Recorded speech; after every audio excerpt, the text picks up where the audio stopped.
Okay, and we're live. We are with Peter Peake, and I'm broadcasting from St. Thomas, Ontario, the home of Jumbo the Elephant's Memorial.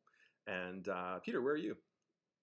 I'm in Bristol, UK, and we've got a unseasonably hot kind of. It's a bit of a heat wave here at the moment, so if I'm a bit sweaty, I apologise. No worries at all about that. Okay, so we were talking about your film. Yeah. And it's called Take Rabbit, and you have a fairly lengthy animation career. Can you tell the viewers kind of like where you started and how you got to where you are now? Yeah, sure. So I've been working in animation for, I guess it's almost 25 years now, and most of the time it's been with Aardman Animations here in the UK. So they're the people that do Wallace and Gromit and the Creature Comforts kind of thing. They make big feature films nowadays, but when I started working with them, they were a much smaller company, and short films were very much what it was all about there. And that's where I fell in love with short films, and I'm still in love with short films. And it's if I could just spend all my time making animated shorts, then I would really. But outside of that, I direct a lot of commercials for them. I've worked in TV series as well, and yeah, just like they get so many interesting projects in. It's a great place to hang around. Right on. So did you work on Creature Comforts? For a little bit, I worked on the Creature Comforts series. The original short was by Nick Park, and he pretty much did everything on that. He animated the whole thing. But then the spin-off series, I got a chance to animate on that. And I started animating a jellyfish that had something like 16 tentacles all going at the same time. And that was quite tricky to animate. And then I swapped that for a pig who only moved one arm. So that was a lot easier. That's great. Do you ever go on the Stopmotionanimation.com website to kind of like research anything? I haven't, because like at Aardman, there's just such a wealth of amazing animators, and I have to say, I haven't done any stop motion animation myself now for years and years, and it's just so many amazing animators that are around now who are better than I ever was. It's that's just a real wealth of information, really. Right. Okay, so next question is how did this film Take Rabbit get made? Well, like I say, I spent a lot of my time doing directing commercials for Aardman, and I have been doing so for quite a few years now, but still have this kind of passion for short films. So I was very lucky in that I had a job where I was able to take a year off and basically just kind of make this film off my own back. I had some help from a friend of mine, Gareth Owen, who's also a producer at Aardman. He was just invaluable at getting us this amazing voice cast that we got for the film that I'm so proud of. And then my good friend Alex Lupo, who I've worked with quite a bit, he did the music for the film. Will Norrie did the sound for it. But outside of that, it was pretty much me kind of plugging away in front of a computer. And did you write all the dialogue yourself?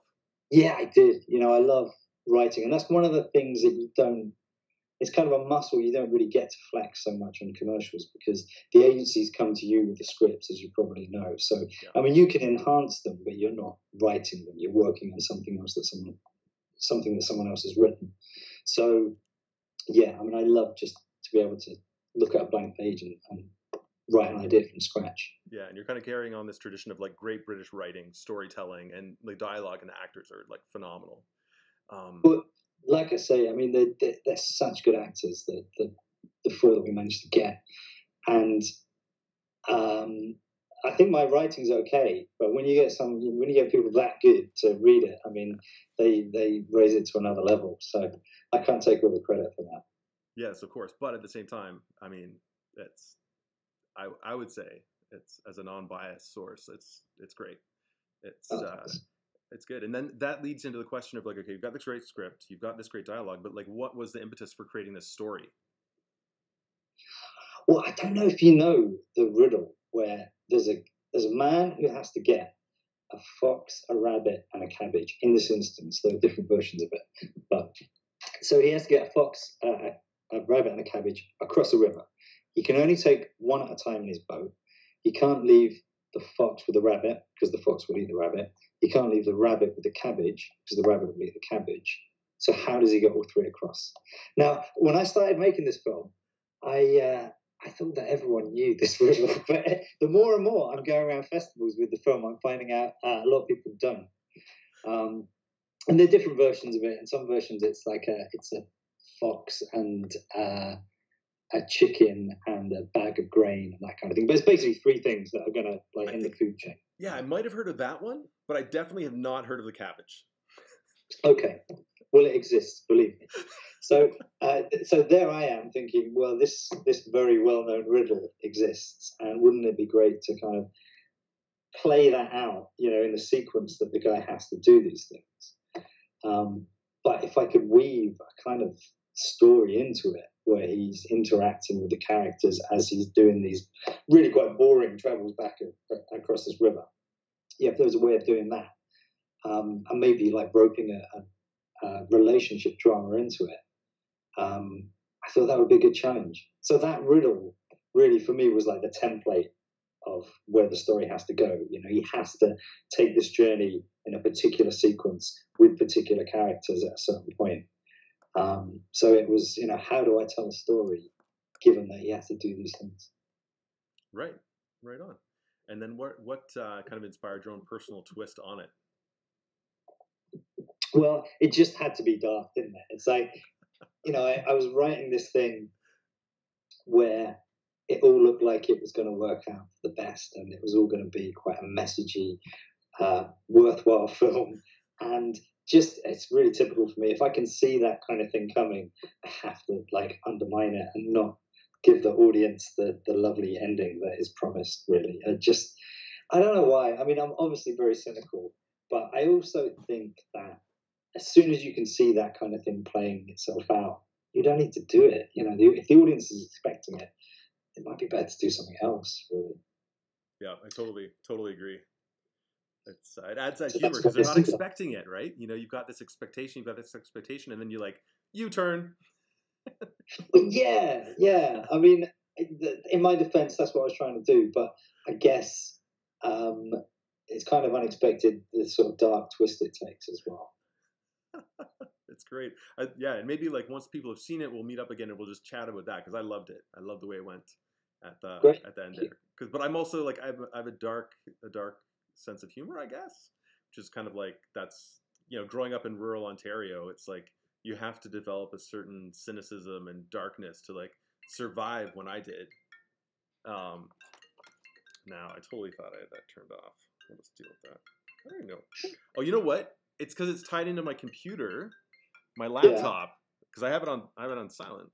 That's the Canadian CRA, which is, it's not actually, but there's this whole scam where they're calling in and they're saying, this is so-and-so from the Canadian Revenue Agency and we're looking for you to pay your taxes. And then they get you to call the number and then like buy them gift cards from like places like Walmart and then send them to them. It's this ridiculous thing. I've heard about that. Yeah. Yeah, so they're always calling me. Like I get 5 calls a day for like. So did you recognize the number? Well, it's just some it's like Arizona, U.S. and it's like I know nobody in Arizona. Right. Yeah. It's like, you know, the last one was what? Oh man, I don't know, like Indonesia or something. Like it's like these random places. And there's a whole other scam where it's like they call you from Indonesia, you call them back, and it's actually a pay number, and so you're paying like $1,000 a minute for this call. So you're being scammed before you even fall for it. Yeah, just to talk to them. Yeah, absolutely. And so there's an elderly bracket of Canadians that are getting scammed by this because they're like, oh, I better call this person back. And they call them back, and immediately they don't even have to like be scammed in terms of like sending a wire transfer. The phone system has set up this whole thing so they can be scammed as soon as they make the call. Man, you should have answered the call. Then we could have like outed them live. Oh, that was okay. Next time, if they call again, I'm answering. Okay.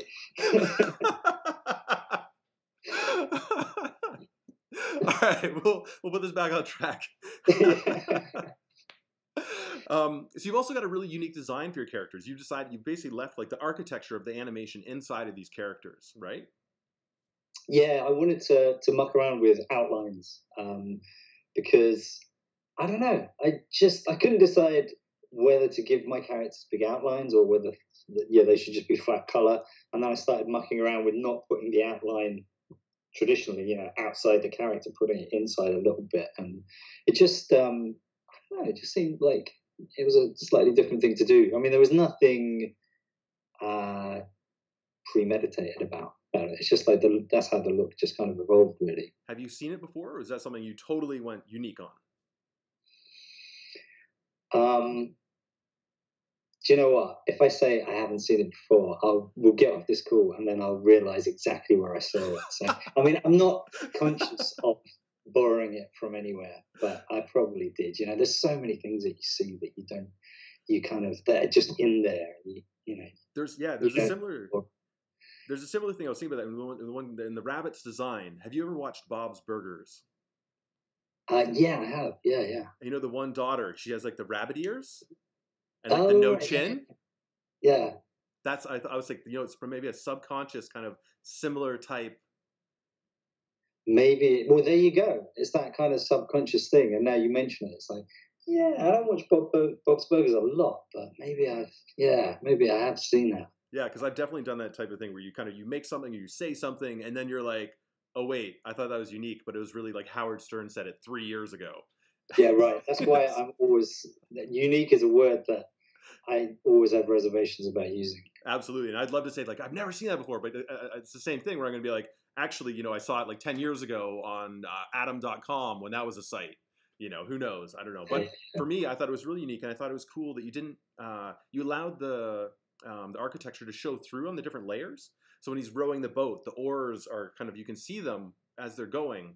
Yeah, they kind of go through. And yeah, I really like blueprints and draft work and that kind of thing where you can see construction lines and stuff like that. The film that I did before Take a Rabbit, it was a film called Pythagosaurus, and it was about a dinosaur that's really good at maths. And that had like loads of equations floating around and that sort of thing. I really got into this idea of maybe different layers and just kind of things interacting a bit and kind of showing through. I do like that. Yeah, I think that's a super cool look. And then the other thing, I love what you did with the water, how the waves kind of peaked up and then peaked down. Okay, yeah, that was quite a simple cycle. But so effective, and water is so hard. Yeah, I mean, you've got to stylize it, haven't you? I mean, I think that's the beauty of doing something that's very stylized. It's like it has to give the impression of something, but it doesn't necessarily have to look exactly like it. So as long as you know it's water, that's good enough for me. But it was built up layers, lots of lines and shapes kind of moving around. But the point that you're talking about, that was a very kind of simple cycle that's just kind of repeated and layered up. And yeah. It's really simple, but really hard to think about. Like I've animated water before, and it's always that it's seeing how other people have taken whatever's happening with the water and simplified it down to its essence, and yet it still represents water. And every time I see someone else do a unique version of it, like yours, you're like, okay, that's clever, and that's what I love about the art of animation. It's that simplification and that like minimalist, but represent it. That's so cool. Right. Yeah. I mean, there's the I think if anything, it's the those old kind of like theatre sets that they used to have where water was represented on layers that would do that. Yes. I think I was kind of influenced by that as well, because it is very, and in the theatre it would be just like cut out pieces of wood with the kind of waves carved out of them, and they'd do that and you get a sense of, a very stagey kind of water. And I think that's more kind of what I went for. Absolutely. Yeah. And then I think there's something more I appreciate about that than I do about the water animation where it's like they're trying to be really, really realistic. Because I feel like that's easy. It's easy to be really realistic because it's very straightforward. You're just trying to replicate what you see immediately. Whereas to try and simplify it and symbolize it, that's where it gets hard, and that's where I appreciate when people have kind of turned around and made that simplification to signify water. And that's something where I'm like, that's why I love animation and art. That's the art side of it, as opposed to the engineering and just like making everything perfect, or it's the uncanny valley side I'm not as excited about. No, it's the stylizing. I mean, sometimes when animation is just trying to recreate like the real world so perfectly, you kind of think, what's the point? why not just use live action? You know, you've got this tool where you can stylize things and you can bring your own interpretation to it. So, you know, why not use that? Absolutely. And then, so, okay, what's your plan for this film now? It's out in the world. It's going to festivals. Where can people see it? And then what's happening after the festival run? Okay, so in a couple of days' time, I'm going up to Edinburgh in Scotland, and it's going to be showing at the Edinburgh Film Festival there. The following month, it's got into Animamundi Festival in Rio, Brazil, and they've invited me out as well. So I'm going to be heading out there with it. I have to be really careful because some festivals don't like you talking about their film getting in until they've announced it. I think, yeah, Rhode Island is okay for me to say as well. So Rhode Island Film Festival is going into there. There's a whole list of festivals that I've entered it for, and I'm just kind of hearing back bits and pieces, you know, about how it's getting on. But those three are for definite.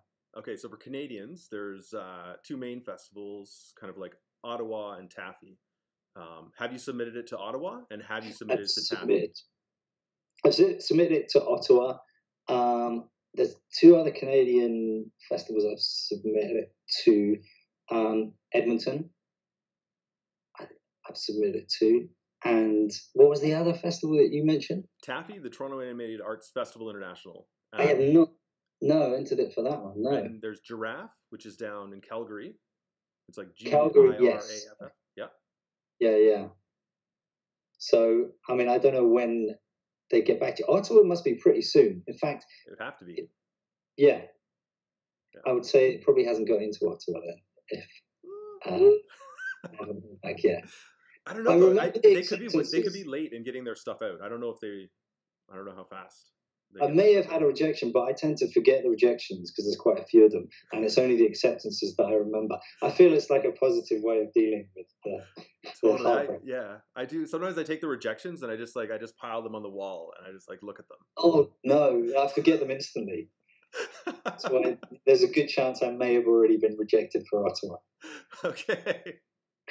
Well, if that's the case, I'm sorry. I think it should have been in there because it's great. So that's where people can see it. Yeah. And that's this is about our time here. Is there anything else? I guess you self-funded that. Have we talked about that? You self-funded this whole thing. That's right. Did I mention that? I mentioned that I took a year out, didn't I? Like maybe briefly. We were talking before too, so you might have talked about it before, and then that's the thing is like you've taken a whole year of your life to make this film. That's really depressing when you put it that way.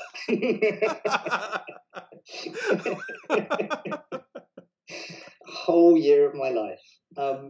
Yeah, I did. I mean, and I kind of worked out. I actually, when I first took time out, I worked at this desk on this computer making the film. But there's only so long that I can do that before I start going like, crazy Jack Nicholson in The Shining, getting cabin fever and that. So I then rented some studio space in Bristol in a big open plan place with other human beings, which I think was healthy. But yeah, it was all kind of made of my savings, really. So I mean, that's why I ended up doing as much as I could myself, because I just couldn't afford to pay a huge team of people to make the film. I mean, I would have loved to, but finances wouldn't allow for me. So a lot of animators, they'll go off and they'll do this, and they have no way to make their money back. Do you have a plan to get your money back for this year that you've invested? I'll never make my money back. No, that's why it's so depressing when you said it was a year of your life. What's the expression? That's a year you'll never get back. But I think in a way it's kind of cathartic, therapeutic. It's like I do love working on commercials, but I think you can only be a good director if you occasionally do your own stuff from time to time. Otherwise, you just forget what it is that you're meant to be doing. It's I need to make my own stuff from time to time. And hopefully the gaps in between aren't too big. But no, I'm under no illusions that I'm going to make that money back. I kiss that goodbye. Yeah. And that's what you do. And then you stay creative and you stay fresh, in spite of that. Yeah, well, some people make money out of their short films. You know, it's possible. You know, it does happen, but I don't know. I didn't set out on this as a business venture. It's probably the opposite of a business venture, whatever that is. You know, it's something that your accountant and your bank manager would have advised you against doing. Right, in which case you would have been an accountant or a bank manager if that was what really mattered to you, which it isn't. Good point. Yes. Like, I'm very thankful that I can go off on my artistic pursuits for like a year and just use my line of credit to buy my groceries. And then, Right. you know, I'll spend a year or two and I'll make the money back. But yeah. Otherwise, I'd go crazy, you know? I think that's the thing, isn't it? You know, if you can, you know, use what money you save from doing the commercial work and put it towards your more personal work, it kind of all feeds into each other a little bit more then, really. Absolutely. It's like I'll go to New York, I'll work on some commercials there, and then I'll come back to my little rural Canadian town. And I'll do nothing for a month. And by nothing, I mean I'll work my ass off, but I'll just be painting paintings that no one is going to buy. Yeah, yeah. But it's good for your soul. It's what I need to do. Otherwise, I would lose my mind. Exactly. It's for your sanity. Yeah. Just think of all the money you're saving in therapy bills. Honestly. Yeah. Like when I have to go to therapy, it's $100 an hour. I can live on $100 a day.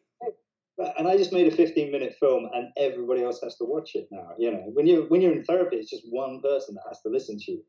Now there's a whole audience in Edinburgh and Brazil. They all have to listen to my cry for help. You're taking a weird turn.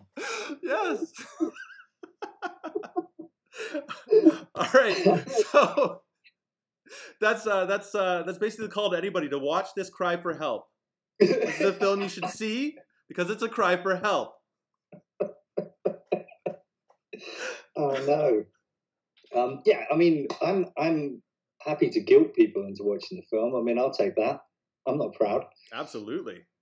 Yeah, like I mentioned Aardman.com, but then you bring that up. I put a film into competition on it. They did an online competition, and it turned out my appendix was going to explode. So I went into hospital, and then from my hospital bed, I was Facebooking all these people who I hadn't talked to since high school. So like maybe 4 or 6 years ago, I was like, "Oh, I just had my appendix out, and like, if you do one thing for me, it'd be great if you could just like vote for my film." I hope you said this may be the last thing I ever ask you to do. You know what? I should have. I can't believe you missed that marketing opportunity. But what's funny is I just got in contact with some of those people again for other reasons, just to say hi or whatever. And I realized the last time I talked to them was in 2008 when I was getting my appendix out. Right. Well, it's a milestone. Anyway, so yeah, if you're a filmmaker, you have to guilt people if you want to get somewhere sometimes. It hadn't really occurred to me before our little chat, but I think this is a whole new approach to growing my audience. And that's any final words before we say goodbye to our viewers, our massive viewership here at the Canadian Animation blog? Well, just thank you for talking to me. I mean, it's good to chat, and it's been quite an eye-opener, this interview. New marketing avenues you didn't even know existed. Yeah, right. Okay, we need to talk about this. That's what I'm here for. Well, thanks so much. Thanks so much for being on the this live broadcast and being one of the first people to join it. And I look forward to seeing your film on the theater in competition at some of these festivals. Great. Well, thank you very much for chatting. Yeah, no problem. And when it goes live, if it ever goes live online, let me know, and we'll put it up on the Canadian Animation blog, and we'll let everyone see it. Fantastic. It will go live. Once it's done the festivals, it will definitely, go live. Perfect. All right. Thanks again. Have a good one.